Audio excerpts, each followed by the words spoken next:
Вебинар цуврал 2. Худалдаа үйлчилгээний газрын хаягдл усны урьдчилсан цэвэрлэгээ ба лагийн боловсруулалт. Уг вебинар цувралын агуулгыг авч үзвэл үйлдвэрийн бүлэг ба ангилал, түүний доторх худалдаа үйлчилгээний газрын хаягдл усны хэмжээ ба бохирлын ачаалалд эзлэх хувь хэмжээ, худалдаа үйлчилгээний газрын хаягдл усны шинж чанар, хаягдл усанд тавигдах стандарт шаардлагууд, хаягдл усны бохирлыг их усүр дээр нь бууруулах арга замууд, үйлдвэрийн хаягдл усны цэвэрлэгээний аргууд, анхдагч цэвэрлэгээ, түүний зорилго, хэрэглэгдэх технологийн талаар, хоёр дахь цэвэрлэгээ, үйл ажиллагаа явуулдаг үйлдвэрийн жишг тооцоо, хог хаягдл ба лагийн менежмент. Үйлдвэрийн хаягдл усанд тавигдах шинэ стандарт боловсруулах шаардлагатай урьдчилсан цэвэрлэгээний технологиг тодорхойлохын тулд үйлдвэрийн үйл ажиллагааны дараах бүлэг ангиллыг тогтоож өгсөн байна. Дэлгэцэн дээр харагдаж байгаагаар нийт 3 бүлэг 12 ангилалд хувааж өгсөн байна. 1-р бүлэгт 1-р ангилалд сүүсүүн бүтээгдэхүүн боловсруулах үйлдвэр, 2-р ангилалд согтууруулах ундаа ба ус ундааны үйлдвэр, 3-р ангилалд махан бүтээгдэхүүний үйлдвэр, 4-р ангилалд талах, чихэр, нарийн бовны үйлдвэр, 2-р бүлэгт 5-р ангилалд арьс шир боловсруулах үйлдвэр, 6-р ангилалд ноос угаах, боловсруулах үйлдвэр, 7-р ангилалд сүлжмэл, нэхмэл эдлэлийн үйлдвэр, 3-р бүлэгт 8-р ангилалд хуванцар, нийлэг эдлэлийн үйлдвэр, 9-р ангилалд цаас, картон, цаасан автангийн үйлдвэр, 10-р ангилалд эмийн үйлдвэр, 11-р ангилалд химийн үйлдвэр, 12-р ангилалд бусад үйлдвэрүүд болон худалдаа үйлчилгээний газрууд багтана. Хүснэгтэд худалдаа үйлчилгээний газрын хаягдл усны дундаж хэмжээ болон бохирдуулах бодисын агуулмж, бохирлын ачааллыг харуулж байна. Дундаж урсц гэдэг нь хоногт тухайн үйлдвэрээс ариутгах татваргын сүлжээнд нийлүүлж буй хаягдл усны дундаж хэмжээг илэрхийлнэ. Химийн хүчил төрөгчийн хэрэгцээ гэдэг нь усанд агуулгадж буй органик бохирдлыг химийн аргаар эсэлдүүлэхэд шаардлагатай хүчил төрөгчийн хэмжээг хэлдэг бол биохимийн хүчил төрөгчийн хэрэгцээ гэдэг нь усанд агуулгадж буй органик бохирдлыг бичил бит ашиглах буюу биохимийн аргаар эсэлдүүлэхэд шаардлагатай хүчил төрөгчийн хэмжээг тус илэрхийлнэ. Худалдаа үйлчилгээний газрын хаягдл усны онцлог шинжнэрүүдийг харуулж байна. Хязгаарлагдмал хэмжээтэй хаягдл ус гарч цэвэрлэгддэг. Бохирдол нь гол төлөв машин угаах үед гарсан хатуу хаягдл болон тосны үлдэгдлээс бүрддэг. Машин угаахад ашигладаг угаалгын бодис мөн хаягдл усанд агуулгаддаг. Урьдчилсан цэвэрлэгээ нь голчлон хаягдл усанд уусдаггүй хэсгийг зайлуулахад чиглэгддэг. Өөх тосыг флотацийн аргаар харин хатуу хэсгүүдийг тунгаах замаар ялгаж зайлуулдаг. Усан дуустдаггүй бохирлуудыг салгаж авсны дараа зориултын дагуу зайлах нь үр дүнтэй цэвэрлэгээ хийхэд чухал ач холбогдолтой. Бохирлыг их усүр дээр нь бууруулах арга хэмжээнүүдийг дурдвал автоматжуулсан цэвэрлэгээний бодис тунлах систем суурилуулж бодисын хэрэглээг бууруулах болон хуурай цэвэрлэгээ хийх нар багтана. Хаягдл усны цэвэрлэгээний түвшин ба ариутгах татваргад нийлүүлэх чанарын стандартад үйлдвэрийн газрууд ариутгах татваргын төвлөрсөн сүлжээнд нийлүүлж буй хаягдл усны хэмжээ болон үйлдвэрийн ангиллаас хамаарч ялгаатай стандартыг дагаж мөрдөхөөр тусгаж өгсөн. Ахуйн хэрэглээнээс гарсан зөөврийн хаягдл ус хоногт 15 м3-ээс бага хаягдл ус гаргадаг үйлдвэрүүдийн хаягдл усанд ээлтэг түвшний цэвэрлэгээ хийж А хавсралтын А1 хүснэгтэд заасан стандартын шаардлагад нийцүүлэн ариутгах татваргын төвлөрсөн сүлжээнд нийлүүлнэ. Хэрэв үйлдвэрийн хаягдл ус нь ээлтэг цэвэрлэгээний дараа А1 хүснэгтэд заасан стандартын шаардлагыг хангаагүй бол L1 түвшний цэвэрлэгийг зайлшгүй хийхийг шаардна. Үйлдвэрээс хоногт гарах хаягдл усны хэмжээг үйлдвэрлэл явагдаж байх үед тогтооно. Зогсолт хийсэн хугацаа нь хаягдл усны эзлэгөөнийг бууруулах тул тооцоололд оруулахгүй. Хоногт 15 м3-ээс их хаягдл ус гардаг бол тухайн үйлдвэр L1 түвшний цэвэрлэгээ хийх шаардлагатай. Хоногт 240 м3-ээс их хаягдл ус гардаг бол тухайн үйлдвэр L2 түвшний цэвэрлэгээ хийх шаардлагатай. Хаягдл усны гаргалгааны шугам дээрх хаягдл усны тоолуураар бодит хэмжилт хийдэггүй тохиолдолд хаягдл усны эзлэхүүнийг хуульд заасны дагуу хангагч байгууллагатай байгуулсан гэрээ эрх бүхий байгууллагаар баталгаажсан тухайн үйлдвэрийн цэвэр усны тоолуурын заалтыг үндэслэн тооцно. Тухайн үйлдвэр нь өөрийн ангиллалд хамаарах цэвэрлэгээний байгууламжгүй бол хаягдл усыг L1 эсвэл L2 түвшний цэвэрлэх байгууламжид нийлүүлж цэвэрлэх шаардлагатай. Эрх бүхий байгууллагаас тусгаалan зааварчлаагүй бол ахуйн хаягдл ус энэ стандартын А хавсралтын А1 хүснэгтэд заасан шаардлагыг хангаж байгаа тохиолдолд хаягдл усаа урьдчилсан цэвэрлэх үүргээс чөлөөлөгдөнө. Тэг 8 12 дугаар ангиллал ашиглагч нь хоногт 15 м3-ээс их хэмжээтэй хаягдал ус зайлуулдаг бол А хавсралтын А1 хүснэгтийн шаардлагыг хангахуйц хаягдал ус гаргах урьдчилан цэвэрлэх байгууламжийг суйрлуулна. Ариутгах татваргын сүлжээнд нийлүүлэх ариутгах татваргын төвлөрсөн сүлжээний ашиглагчийн ангилалт тус бүрийг хаягдал усны дах бохирдуулах бодисын зөвшөөрөгдөх дээд хэмжээ ба физик үзүүлэлтийн дээд хязгаарыг дараах хүснэгтэд үзүүлэв. Стандартын А авсралтын А1 хүснэгтэд тэг ангиллалын норматив утга ахуйн болон доорх үйлдвэрийн 12 ангилалд хамаарахгүй ариутгах татваргын төвлөрсөн сүлжээний хэрэглэгч үйлдвэр үйлчилгээний байгууллагууд аж ахуй нэгжүүдэд хамаарна. Харин 12 ангилалд багтаж буй үйлдвэрийн хувьд А1 хүснэгтийн умбуур бодис, химийн хэрэгцээт хүчил төрөгч, биологийн хэрэгцээт хүчил төрөгч гэсэн үндсэн 3 үзүүлэлтээс босод үзүүлэлтийг норматив утгыг мөн дагаж мөрдөнө. Худалдаа үйлчилгээний газар хоногт 240 м3-ээс их хаягдал ус ариутгах татваргын сүлжээнд нийлүүлдэг бол умбуур бодис 30 мг литр, биологийн хэрэгцээт хүчил төрөгч 100 мг литр, химийн хэрэгцээт хүчил төрөгч 100 мг литр гэсэн стандартыг хангасан хаягдал усыг нийлүүлнэ. Харин 240 м3-ээс бага хаягдал ус ариутгах татваргын сүлжээнд нийлүүлдэг бол умбуур бодис 40 мг литр, биологийн хэрэгцээт хүчил төрөгч 200 мг литр, химийн хэрэгцээт хүчил төрөгч 400 мг литр гэсэн стандартыг хангасан хаягдал усыг нийлүүлнэ. Үйлдвэрийн хаягдал усыг урьдчилан цэвэрлэх процесс нь дараах үндсэн 3 үе шаттай явагдана. Төвшин тэгд, механик цэвэрлэгээ буюу сараалж, шүүр, өөх тос зайлуулагч, тунгаагуур зэрэг цэвэрлэгээний аргууд багтана. Төвшин 1-д физик химийн цэвэрлэгээ буюу коагуляц, фолликуляц, фолитаз эсвэл анхдагч тунгаагуур, төвшин 2-д агаартай буюу агааргүй орчны биологийн цэвэрлэгээ, 2-дагч тунгаагуур эсвэл флотаз зэрэг цэвэрлэгээний аргууд багтана. Нэмэлтээр хаягдал усаа дахин ашиглах шаардлагатай бол 3 дугаар төвчний цэвэрлэгээг хийж болно. Төвшин 3-д диск шүүлтүүр, картридж шүүлтүүр, идэвхжүүлсэн нүүрс, эсрэг осмос, ультра шүүлтүүр зэрэг аргуудыг ашигладаг. Үйлдвэрийн хаягдал ус цэвэрлэгээний аргыг үндсэндээ 3 хувааж болно. Үүнд биохимийн арга, физикийн арга, химийн арга, эдгээр цэвэрлэгээний аргуудыг ашиглан хаягдал усны дэх гол бохирдуулах бодисыг зайлуулдаг ба бохирдуулагчдыг ерөнхийд нь органик ба органик бус, нэгдэл, эсвэл усанд уусдаг, уусдаггүй ба коллоид гэж ангилдаг. Био задралд ордог органик бохирдуулагчдыг усанд уусдаг бол биологийн цэвэрлэгээгээр, коллоид бол коагуляц, фолликуляцын аргаар, харин усанд уусдаггүй бол тунгаагуур, флотаз болон шүүлтүүрээр цэвэрлэдэг. Био задралд ордоггүй органик бохирдуулагчдыг биологийн цэвэрлэгээр зайлуулах боломжгүй ба харин химийн эсэлдүүлэх болон адсорбцийн аргаар цэвэрлэдэг. Органик бус бохирдуулагч буюу азот, фосфор, хүхрийг биологийн аргаар цэвэрлэх ба нитрификац, денитификац болон фосфорыг зайлуулах процессуудаас бүрддэг. Мөн адсорбц болон ион солилцооны аргуудыг органик бус бохирдлыг цэвэрлэхэд ашигладаг. Сармагжуулах, редокс, тунцжуулах, коагуляц, фолликуляц зэрэг химийн аргуудыг хаягдал усны шинж чанараас хамааран нэмэлтээр ашиглаж болно. Хаягдал усны цэвэрлэгээний төрлүүдийг зориултыг дэлгэцэнд харуулж байна. Анхдагч цэвэрлэгээ нь тоног төхөөрөмжийн үйл ажиллагаанд гэмтэл учруулж болзошгүй том хэмжээний бохирдуулагчийг зайлуулах зорилттой бөгөөд гол төлөв физикийн процессууд байдаг. Мөн хаягдал усыг дараагийн шатанд цэвэрлэгээнд бэлдэж өгдөг. 2 дахь цэвэрлэгээ нь цэвэрлэгээний процессын үндсэн хэсэг буюу биологийн цэвэрлэгээний шат юм. Органик нэгдлүүд азот, фосфор зэрэг гол бохирдуулагчийг зайлуулах зорилттой. 3 дахь цэвэрлэгээ нь цэвэрлэгээний эцсийн шат бөгөөд цэвэрлсэн хаягдал усаа дахин ашиглах эсвэл байгальд нийлүүлэх зорилттой физик ба химийн процесс юм. Анхдагч цэвэрлэгээний механик төхөөрөмж, шугам хоолойг бөглөрөх, гэмтгээс хамгаалах, биологийн цэвэрлэгээний үр дүнтэй үйл ажиллагааг хангах, биологийн цэвэрлэгээнд органик бохирдлын ачааллыг бууруулах, цэвэрлэх байгууламжийг хэд их ачаалттай ажиллахаас урьдчилан сэргийлэх зорилттой. Анхдагч цэвэрлэгээний шатанд дараах цэвэрлэгээний аргууд багтдаг. Үүнд сараалж шүүлтүүр, элс баригч, тунгаагуур, өөх тос баригч, сармагжуулагч, тунгаагуур, жигдрүүлэх сан. Та бүхэнд анхдагч цэвэрлэгээний тэг төвшөнд ашигладаг технологиудыг танилцуулж байна. Анхдагч цэвэрлэгээнд ашигладаг үндсэн технологи нь сараалж болон шигшүүр юм. Уг технологийн зорилго нь том ширхэгтэй хатуу хэсгүүдийг зайлуулах, тоног төхөөрөмжийг хамгаалахад оршдог. Үйлдвэрийн хаягдал усыг цэвэрлэхэд олон төрлийн сараалж төхөөрөмжүүдийг ашигладаг.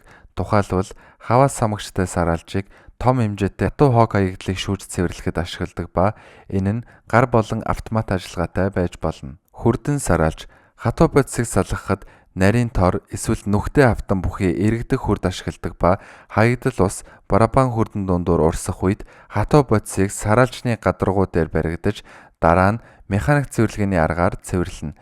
Тухайн дорог төхөөрөмжийн ажиллах зарчмыг дэлгэцээр харуулж байна. Элс баригч систем. Үйлдвэрийн хаягдал усны элс баригч систем нь ихэвчлэн хаягдал уснаас элс шорог салгах, зайлуулах төрөл бүрийн механизмтай байдаг. Энгийн сараалж эсвэл флотатор системийг ашигласан илүү дэвшилтэт систем гэх мэт хэд хэдэн төрлийн процесс байдаг. Элс баригч системийн үндсэн ажиллах зарчим нь хүндийн хүчийг салгах хүч болгон ашигладаг юм. Өөх тос баригч буюу хамагч нь хаягдал уснаас өөх тосыг салгаж ялгах зорилттой. Энэ нь бөглөрөл болон бусад асуудал үүсэж болзошгүй өөх тосыг ариутгах татваргын сүлжээнд орохоос өмнө сэргийлдэг. Өөх тос баригч хамагчийг ажиллах зарчимд ихэвчлэн дараах үйл ажиллагааг багтаадаг. Өөх тос зайлуулагч. Өдөөгдсөн агаарын флотац. Ихэвчлэн флотац суурилсан хатуу бодисыг зайлуулахад ашигладагч өдөөгдсөн агаарын флотацд системийг элс шорог зайлуулахад бас ашиглаж болно. Хаягдал ус руу жижиг агаарын бөмбөлгүүд оруулж хөнгөн органик хатуу бодис болон зарим нунтаг элс шорог наалдуулна.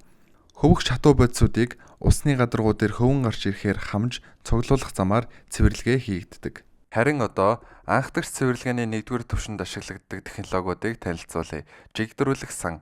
Уг технологийн зориулт нь үйлдвэрийн хаягдал усыг хадгалах, буфер эсвэл жигдрүүлэх сангууд нь хаягдал усны урсцыг зохицуулах, хаягдал усан дах бүх уус аггүй бохирдуулагч бодисыг сайтар холих зориулттай. Эдгээр сангийн ажиллах зарчим нь хаягдал усны урсгалын хурд, найрлага, pH-ийн өөрчлөлтийг тэнцвэржүүлэх зорилготой бөгөөд мөн үйлдвэрийн хаягдал усыг дамжуулах болон дараагийн шатны тусгай байгууламжид цэвэрлэгээ хийхээс өмнө түр хадгалах зорилттой. Анхдагч тунгаагуур нь тунгаах хурд, лагийн гүн, булангарын түвшнийг хэмжих замаар тунгаах ажиллагааны үр дүнд хяналт тавьж, үйл ажиллагаатай холбоотой аливаа асуудлыг тодорхойлж, засарч залруулах арга хэмжээ авах зорилттой цэвэрлэгээ юм. Дэлгэцэн дээр анхдагч тунгаагуурын төрлүүдийг харуулж байна. Дугуй хэлбэртэй тунгаагуур, тэгш өнцөг хэлбэртэй тунгаагуур, ламела тунгаагуур, анхдагч тунгаагуурын үйл ажиллагааны явцад дараах асуудлууд үүсч болдог. Усны хангамж нь насосоор биш гравитацийн хүчээр урсдаг байх, лагийн зайлуулалт хангалтгүй байх, гидравлик хит ачаалал үүсэх, хэрэв лаг суух хугацаа хэд урт байвал ферментжүүлэх эсвэл денитрофикацийн процесс явагдах эрсдэлтэй. Флотац явагдсны улмаас лаг хөвөн гарч ирэх боломжтой. Хайлах суваг хаалтаар тоноглогдоогүй байх. Коагуляц, флокуляцийн процессын үед мөн хаягдал усны булангар нь өнгийг бууруулдаг. Коллоид болон органик бодис зэрэг жижиг хэмжээтэй уусаагүй холцын тогтворгүй байдал, бөөгнөрл нь хаягдал усны булангарыг арилгах өнгийг багасгахад нөлөөлж цэвэр тунгалаг өнгөтэй цэвэрлэгдсэн ус гардаг. Коагуляцийн процесст дараах процессууд багтана. Гадаргуугийн цэнгийг эсрэг цэнэгтэй химийн бодис ашиглан саармагжуулах. Жижиг хатуу хэсгүүд холбогдох гүүр үүсгдэг ба нэмсэн химийн бодис нь төрөл бүрийн коллоидуудыг нэгэн зэрэг шингээж авдаг. Коллоидуудыг барьж тунцжуулахдаа төмрийн хлорид зэрэг коагулянт ашигладаг. Тунцжуулалтын үед коагулянт нь бусад бохирдуулагчтай хамт тунцжиж эсвэл коллоидууд флок болгон барьдаг. Коагулянтын 2 төрөл байдаг. Органик бус коагулянт дараах химийн бодисууд багтана. Төмрийн хлорид 40%, техникийн уусмал, хөнгөн цагааны сульфат, хөнгөн цагааны хлорид, поли хөнгөн цагаан хлорид гэх уусмалуудаар хангагдсан байдаг бол органик коагулянтад дараах химийн бодисууд багтана. Азот суурьтай, катионит, полиэлектролит. Тааны хүчил гэх уусмалуудаар хангагдсан байна. Саармагжуулах технологийн хувьд pH-ыг нэмэгдүүлэхийн тулд түүхий шохой, шохойн сүү, натрийн гидроксид, натрийн карбонат гэх химийн бодисуудыг хэрэглэдэг. pH-ыг бууруулахын тулд нүүрс төрөгчийн давхар эсэл, хөхрийн хүчил, азотын хүчил, давсны хүчил гэх мэт химийн бодисуудыг хэрэглэдэг. Шохойгоор саармагжуулах технологийн хувьд өндөр чанартай шохойн сүү нь pH-ыг нэмэгдүүлэхэд илүү үр дүнтэй байдаг учраас pH-ыг нэмэгдүүлэхэд бага түн шаардагдана. Хэрэгцээгүй олон бодис нэмэх шаардлагагүй. Лагийн хэмжээ буурна. MNS 6738 2018 стандартын дагуу 90-95% цэвэр шохойг хэрэглэнэ. Фоликуляцийн полимер сонгох зөвлөмжүүдээс дурдвал органик бус лагийг зайлуулахад ихэвчлэн анионы полимер шаардлагатай. Органик умбуур бодисыг зайлуулахад ихэвчлэн катионы полимер шаардлагатай. Умбуур бодисын агуулмж нэмэгдсэн үед полимерийн тунг нэмэгдүүлэх, усан дуустдаггүй жижиг хэсгүүдийн хэмжээ буурах үед полимерийн тунг нэмэгдүүлэх, хаягдал ус цэвэрлэх, полимер бэлтгэх. Лагийг боловсруулах болон поликуляцийн процесс тохиромжтой полимер ашиглах нь маш чухал юм. Полимер ус малыг бэлтгэхэд ашигладаг ус бас чухал байдаг. Ихэнх тохиолдолд эрдэсгүйжүүлсэн цэвэршүүлсэн ус хэрэглэдэг бол зарим тохиолдолд гүний худгийн усыг ашиглаж болдог боловч усанд тодорхой ионууд эсвэл холцууд байгаа нь бодит цэвэршүүлэх явцад полимерийн үр дүнд сөргөөр нөлөөлдөг. Анхдагч цэвэрлэгээний бас нэгэн ашигладаг технологи нь флотац юм. Тэгвэл уг технологийн зарчим болон хэрэглээг танилцуулъя. Лагийн бөөгнөрөл эсвэл умбуур бодис дундуур маш жижиг хэмжээний хийн бөмбөлгүүд нэвтрүүлж, нэгтрэлийг нь бууруулж, коагуляц, поликуляцийн аргыг ашиглан цэвэрлэгээ хийдэг. Физик химийн аргаар лагийг зайлуулах, коагуляц, поликуляц, идэвхжүүлсэн лагийг салгах, цэвэрлэгээний дараах шатуудад умбуур бодисыг зайлуулахад ашиглана. Лагийг хөвүүлэн баяжуулах процесс дэх бичил хөөс. Микро бөмбөлгүүд нь лаг хөөсний нийлбэр үүсгэн лаг хөвүүлэн баяжуулахад чухал үүрэг гүйцэтгэдэг. Микро бөмбөлгүүд нь лаг хөөсний нийлбэр үүсгэн лаг хөвүүлэн баяжуулахад чухал үүрэг гүйцэтгэдэг. Бичил бөмбөлгүүд нь маш жижиг хэмжээтэй бөгөөд 50 микрометрээс 1 мм хэмжээтэй флокуудад наалдаж чаддаг. Эдгээр бичил бөмбөлгүүд нь хөвөнд наалдаж, материалын хувийн жинг бууруулж, усанд дуустдаггүй бохирдлуудыг хөвөхөд хүргэдэг. Жижиг бөмбөлгүүд нь эдгээр нь урсах урсгалын хурдыг бууруулж, флокод илүү сайн наалдаж, процессын үр ашгийг нэмэгдүүлэх боломжийг олгодог. Том бөмбөлгүүд. Хэрэв бөмбөлгүүд нь хэд том байвал дээшээ урсах өндөр хурдыг бий болгож бужигнуулдаг. Энэ нь флотацийн наалдцыг бууруулдаг. Улмаар хөвүүлэн баяжуулах үйл явцын ерөнхий үр ашгийг бууруулдаг. Ууссан агаарын флотац.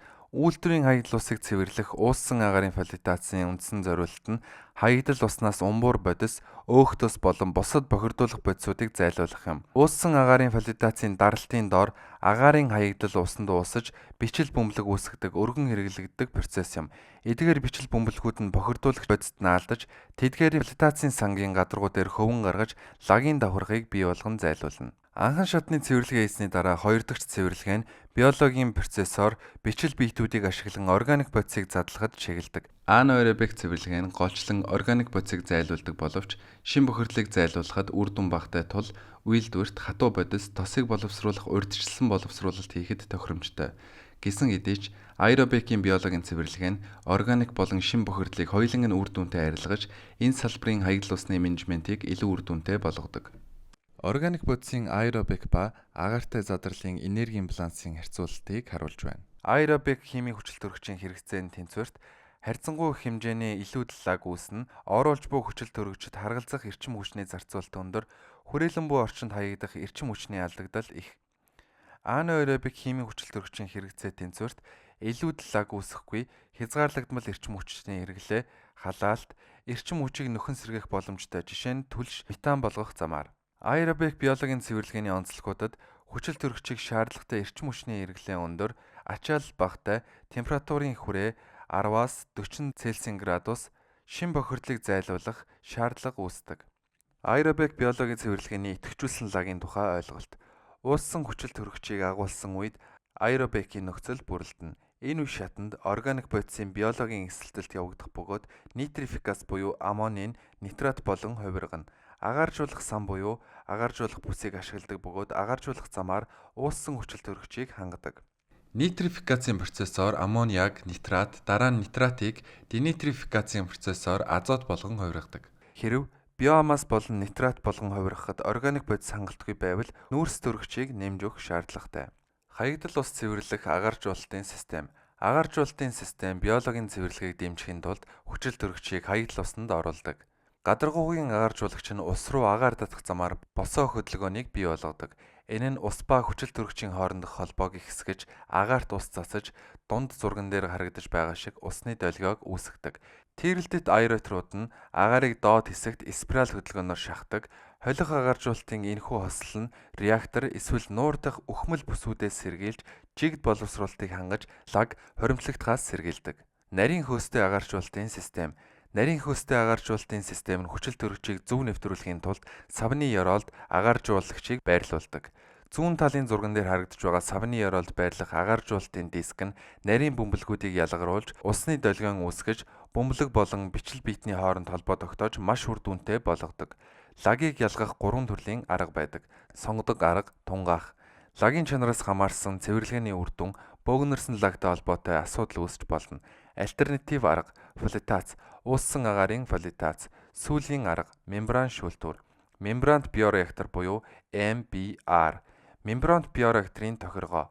Үйлдвэрийн хаягдал ус цэвэрлэх мембран биореакторын гол зорилго нь хаягдал усыг дээд зэргийн чанартай үр ашигтай цэвэрлэхэд оршино. Мембрант биореакторын идэвхт лагийн ажиллагаа бүхий биологийн цэвэрлэгээ мембран шүүлтүүрийн технологиг хослуулдаг. Мембран биореактор нь ажиллах зарчмын хувьд идэвхт лагийн ажиллагаа биологийн цэвэрлэгийг мембран шүүлтүүрийн технологитой хослуулах явдал юм. Мембрант биореактор систем нь биореактор, мембран шүүлтүүрүүд, хатуу шингэнийг ялгах систем гэсэн үндсэн 3 хэсгээс бүрдэнэ. Одоо харин та бүхэнд 3 дугаар төвшөнд хэрэглэгддэг технологиудыг танилцуулъя. 3 дахь цэвэрлэгээний гол зорилго нь 2 дахьч буюу биологийн цэвэрлэгээ хийж дуусны дараа уусан гарч ирдэг хатуу үлдэгдлийг зайлуулахад оршдог. Цэвэрлэгээний стратеги нь элс болон идэвхжүүлсэн нүүрсэн шүүлтүүрийг хослуулах юм. Харин элсэн шүүлтүүрийн зорилго нь умбуур бодисыг салгахад оршино. Завсарлагтай шүүлтүүрүүдийн шүүх болон шүүгч элсээ буцааж угаах цикл нь тусдаа байдаг бол тасралтгүй шүүлтүүрүүд нь тасралтгүй шүүхээс гадна шүүгч элсээ тасралтгүй угаадаг юм. Мөн шүүлтүүр нь хансан үед хаягдал усан дах умбуур бодис нэмэгдэж даралтны хэмжээ хит өндөр болно.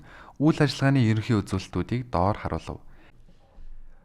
Гравитацийн шүүлтүүр буюу хурдтай элсэн шүүлтүүр нь ус нь гравитацаар уурсдаг элсэн эсвэл антрацит шүүлтүүрийн танк ашигладаг. Шүүлтүүрээ буцааж угаах ус нь шүүсэн усны 3-аас 7% байдаг. Шүүлтийн хурд нь 10-аас 15 м3 цаг байдаг. Тасралтгүй элсэн шүүлтүүрийн шүүлтийн хурд нь 7-оос 15 м цаг байна. Шүүлтүүрийн танкны өндөр нь 1.2-оос 2 м-ийн өндөртэй байна. Шүүлтүүрээ буцааж угаах ус нь шүүсэн усны урсцын 10% байдаг. 3 дахь цэвэрлэгээнд ашиглагддаг бас нэгэн технологи нь идэвхжүүлсэн нүүрсэн шүүлтүүр юм. Уг технологи нь найдвартай батлагдсан технологийн сонголтод багтдаг. Мөн усан дууссан бохирдуулагчийг өөртөө шингээдэг байна. Идэвхжүүлсэн нүүрсэн шүүлтүүрийн төрлүүд нь мөхлөгт идэвхжүүлсэн нүүрс, нунтаг идэвхжүүлсэн нүүрс, идэвхжүүлсэн нүүрс төрөгчийн блок. Дэлгэцэн дээр хаягдал усны хэмжээ болон бохирлын ачааллыг тоо мэдээлэлээр гаргаж ирсэн байна. Онцлог бохирдуулах бодис агуулгагүй ангилал 12-ын хувьд ээлдэг түвшний цэвэрлэгээ хийх шаардлагатай.